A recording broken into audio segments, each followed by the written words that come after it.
జనసేన అధినేత అయినటువంటి పవన్ కళ్యాణ్ గారి ఆలోచనతో ముందు చూపుతో ఈ యొక్క జన సైనికులకి మన జనసేన పార్టీ తరపున అలాగే కూటమి తరపున ప్రతి ఒక్కరికి న్యాయం చేసే విధంగా ఆయన భవిష్యత్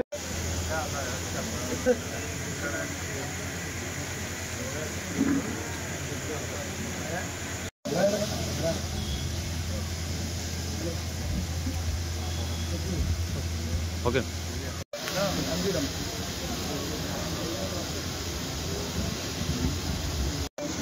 లంకలపల్లి మాణిక్యం గారు ఎక్కడ త్వరగా రావాలి.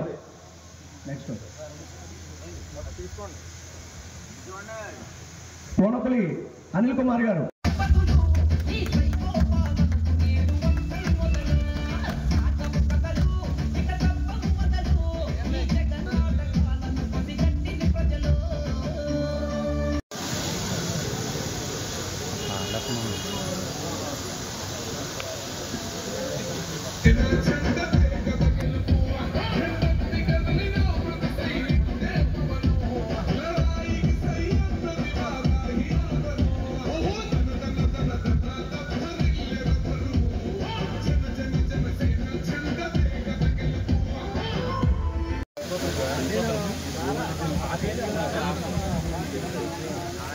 అలాగే మిగిలినటువంటి సభ్యత్వాలు మనకి ఇంకా కార్యక్రమం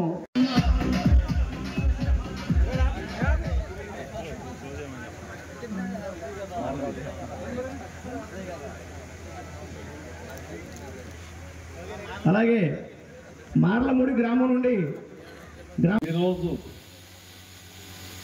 సన్మాన గ్రహీత అయినటువంటి ఆకుల శ్యామ వివేక గారికి, ఈ గ్రామ ప్రజలకు, జన సైనికులకు, కూటమి సభ్యులకు, అలాగే నియోజకవర్గం నలుమూల నుంచి వచ్చినటువంటి జన సైనికులకు అందరికీ కూడా పేరు పేరున నమస్కారాలు, ధన్యవాదాలు తెలియజేస్తూ, మరి కాలాతీతం చాలా అయిపోయింది. మరి శ్రీని గారు ఏ కార్యక్రమం నిర్వహించినా భారీ సెటప్లో ఉంటుంది. ఏ విధమైనటువంటి ఆర్థిక నేపథ్యం లేకపోయినా సరే స్వయం కృషితోటి కష్టపడినటువంటి సంపాదించినటువంటి డబ్బుతోటి పార్టీ పెట్టి ఏ విధమైనటువంటి అధికారం లేకపోయినా 11 సంవత్సరాలు అందరూ నవ్వేవారు.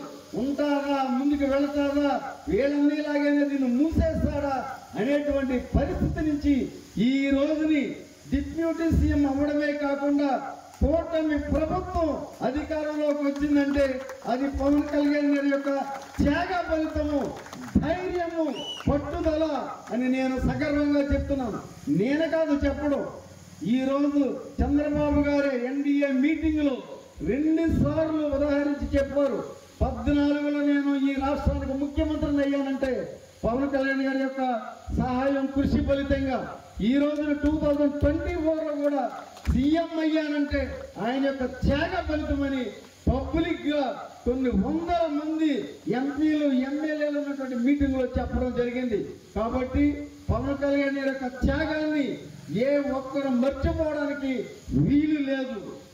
ఆ రోజుని జగన్మోహన్ రెడ్డి గారి గురించి మాట్లాడడానికైనా, ఆయన ప్రభుత్వం గురించి మాట్లాడడానికైనా అందరూ కూడా చాలా భయపడేటువంటి పరిస్థితి రాష్ట్రంలో. అటువంటి పరిస్థితుల్లో మరి మిస్టర్ జగన్మోహన్ రెడ్డి నిన్ను పాతాళంలోకి తొక్కుతాను నేను అని హైప్ క్రియేట్ చేశారు. ఎవరవయ్యా నువ్వు జగన్? బాబాసాహెబ్ అంబేద్కర్ పేరు తీర్చడానికి నీకెక్కడుంది రైటు, నీకెక్కడుంది ఆ ధైర్యం అని ఇల్లిగట్టి చాటి ధైర్యంగా నిలబడి ఒక వాతావరణాన్ని క్రియేట్ చేసినటువంటి మరి మన ధీరో దాతుడు, మన ప్రీతమ నాయకుడు పవన్ కళ్యాణ్ గారు. అటువంటి పవన్ కళ్యాణ్ యొక్క మరి ఆలోచన విధానాన్ని ఈ రోజు చంద్రబాబు గారు ఎంతో దూరదృష్టితోటి అన్ని రంగాల్లో ఈ రాష్ట్రాన్ని ముందుకు తీసుకెళ్తున్నటువంటి మరి వాస్తవ పరిస్థితులు ప్రజలందరికీ తెలుసు.